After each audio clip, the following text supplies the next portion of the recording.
Hey yo, Lulucore. This is the second part of my tutorial, so if you haven't watched the first one, I strongly recommend to go check it out right now. Alright, so first off, welcome back. Today's video will focus on how to get through Hyrule Field and Hyrule Castle. Also, for this video and the next one, I will be adding at the bottom the weapon icons and the rune icons, as there's gonna be a lot of menuing through some sections, so hopefully this will make it easier to follow every steps. Alright, let's get into it.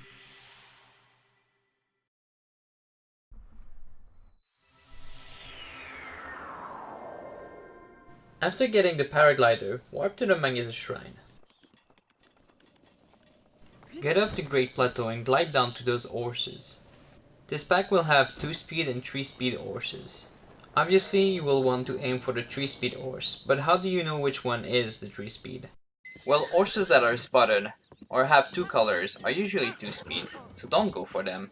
Horses with solid colors are already a much better bet, although they can still be 2 speeds sometimes. And the leader of the pack will usually have an extra spare. So ultimately it all comes down to RNG.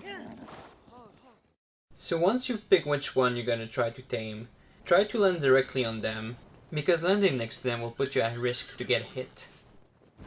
So once you're on it, make sure to mash the L button as fast as possible, that way you will tame the horse pretty quickly. The next segment is where the route may be different for some. If you have the DLC installed, ride to the Hyrule Garrison runes and grab the Phantom Armor Pants. If you do not have the DLCs, just ride straight to Castle. Now so far it wasn't too bad, but as you're approaching Sacred Ground runes, you'll quickly realize that there's a lot of guardians around Castle Town, which you have to get through to access Hyrule Castle. And the fastest way to get into Castle Town is by the main entrance, which is guarded by guardians. There you can either choose to go around Sacred Ground runes or try to go through it. Going around it will be a little bit slower, and the guardian will most likely see you. But while going through the trees will be faster, and will probably give you more cover.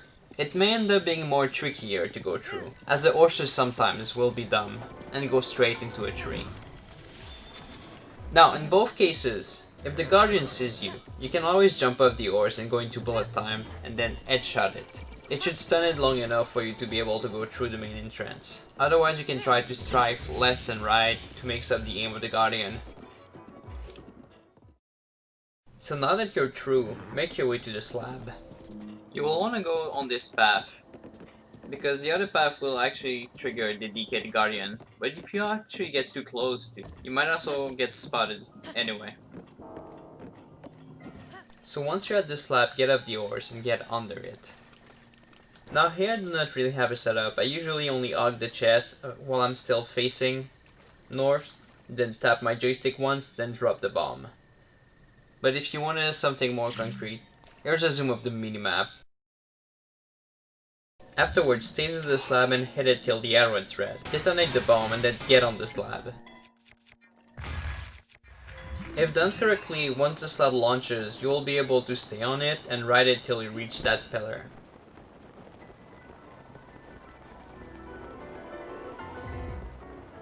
At the bottom of the pillar, the Hyrule Castle cutscene will be played. Skip it.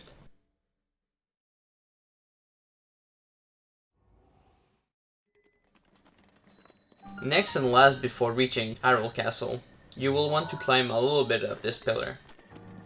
Here's the path.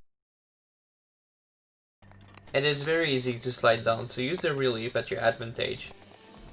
Also make sure to whistle sprint all the way through. Now once you're high enough, just glide down to Castle.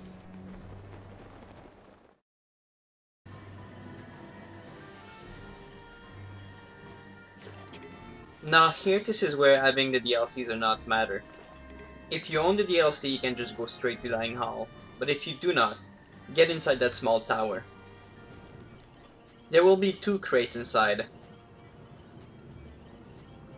From this perspective, the crate on the left will drop arrows at random, and the one on the right will drop food at random. However, if you break this crate, there's a 60% chance of a banana dropping, and you will need it to make a potion later. So make sure to safety save before breaking the crate, in case the item doesn't drop. It is worth mentioning that even if you own the DLC, the crate with the extra arrows might be useful at first. After all that's done, climb the wall and make your way to the dining hall. At the entrance, if you look up, there's a royal bow on the chandelier. Switch to your Magnus' rune and make the bow drop to the right. And then grab the banana next to the rock salt. Now, this next section might be a little bit tricky. The moblin with the club isn't too dangerous, but it's the one with the spear that is, because you want to grab the Moldogaffin that is on the table. Usually what works is to jump on the table, grab the Moldogaffin, then make your way around the moblin by the right.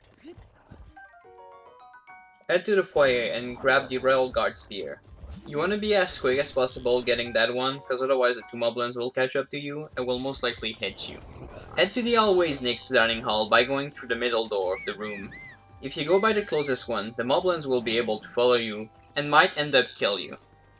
Now unequip all weapons and switch your runes to the square bomb. Head to the end of the hallway, but around this broken barrel, drop your square bomb and detonate it when you'll be far enough. It's gonna break both of those walls. Grab the Royal Godsword first, from the closest room. If you have skipped the hammer during the Great Plateau section, you also want to grab the Rusty Claymore. After, go to the second room. But do not enter it, only go to the edge of it because you simply want to trigger the Les Alpha. Pull out another square bomb and place it between those two barrels. It should distract the Les Alpha long enough for when you're gonna come back, you'll be able to kill it right away. Next, head to the room with the moblin. For the next section, you will want to drop down and sneak strike the moblin with the Royal Godsword. But for that to happen, after you've put down the bomb, you do not want to whistle sprint until this section, as you want the moblin to be distracted and be in a certain animation. When you whistle, some enemy will be startled, and if they don't see you, they will start looking around.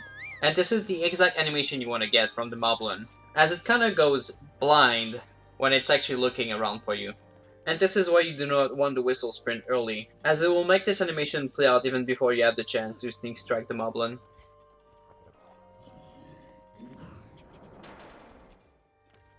So a good alternative to whistle sprint is actually throw sprinting. It is simply done by mashing B and R at the same time, but the timing is really tight. So next, shield jump over the fence, then run past the moblin and sneak strike it as soon as you see the prompt for it. Grab the Royal Guard Bow. Switch to your axe and grab the Royal Claymore. If you want here, you can also grab a monster part. The Moblin Guts is the best one. Next, draw your bow and lit your arrow with this torch. Aim for that barrel on the crates, and then charge at them and break them with your axe. Grab any arrow that drops from it, but be careful, as when you're gonna break the crates, the leaves on the floor will catch on fire. It will create an updraft, however, so you can use it to climb back up.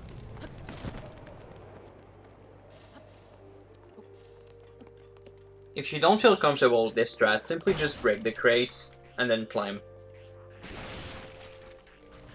Equip the Royal Claymore. Head back to the Lizalfo. Now usually as you climb up, you'll be able to hear the Lizalfos if it's still kicking the bomb around or not. If you can hear it kicking the bomb, just go straight to it and sneak strike it.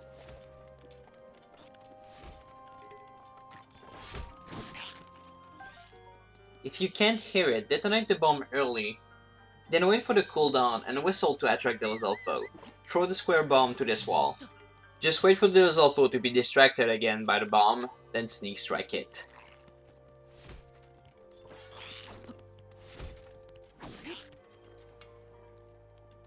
Grab the boomerang and the shield if needed.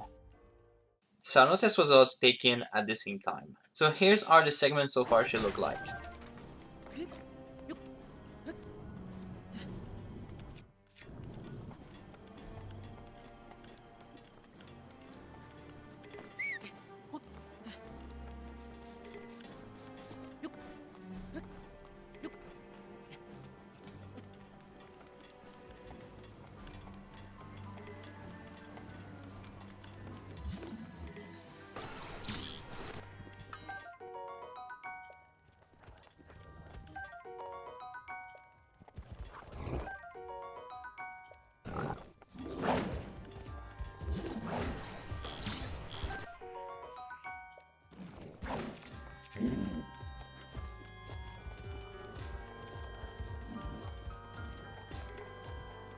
Rivali's gale is now ready.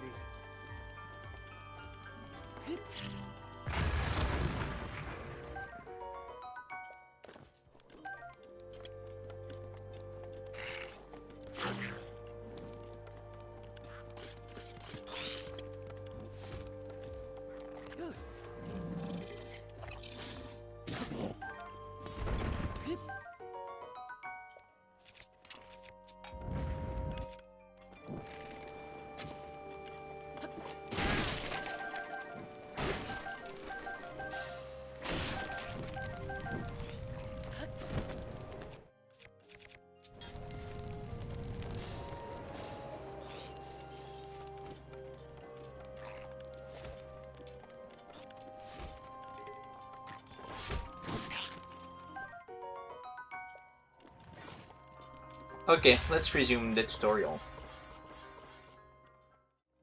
Now go back to the dining hall. Now this time you want to stop whistle sprinting a little bit before those doors, as it will trigger the moblins and you want them to stay still. Now past the doors, you can still run till you reach the stairs there. Walk up and grab the razor's rune. Then crouch when you reach this piece of wood. Dash up 3 times. The moblin shouldn't see you until you reach the end of this broken table. Next you want to throw a bomb in front of them. Aim for the left corner of the campfire. Pull out your bomb and throw it. You want to sneak strike at least the moblin with the cobble crusher, but if you go in too early, the other moblin will see you.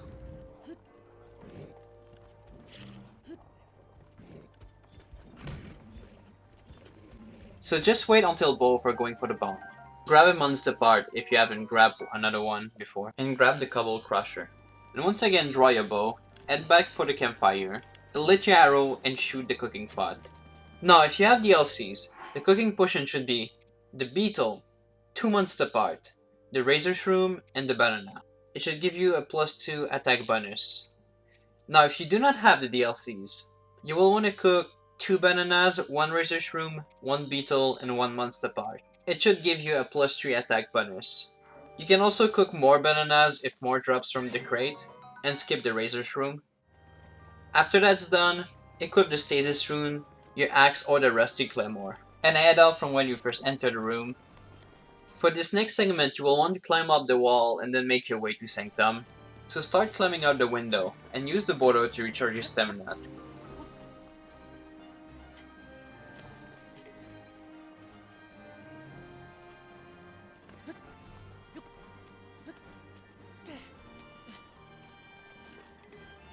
And then climb the second wall.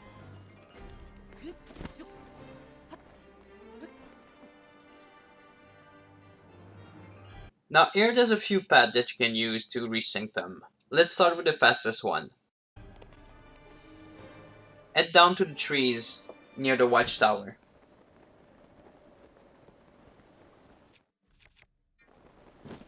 Go for the tree that is closer of Sanctum. Chop it down and stasis it in a way that you can make a stasis surf out of it. Hit it till the arrow is red, then shoot an arrow so it goes a little bit higher. Get on it and try to position yourself at the tip of the tree. If done correctly, you will stay on it and ride it all the way to Sanctum. Now another way to reach Sanctum is to use the guardians at your advantage.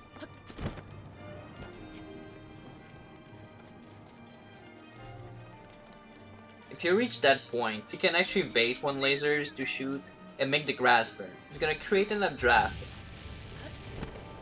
And you can do it again to reach Sanctum. Or you could just climb the walls around.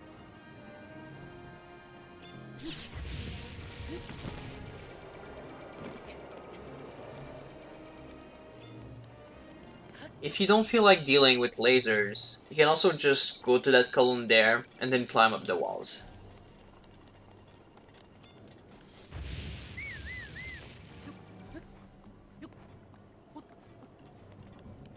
Do your best to dodge the lasers, and there you go, you're into Sanctum. And this is where this video will end, as I will cover the fights on my next video. I hope this video was helpful and that it answered all of your questions, but if you still have some, let me know in the comments below, or reach me out on Discord or Twitter. I will be more than happy to answer you guys. Anyway, thanks for watching, and I'll see you on the next video. Peace out.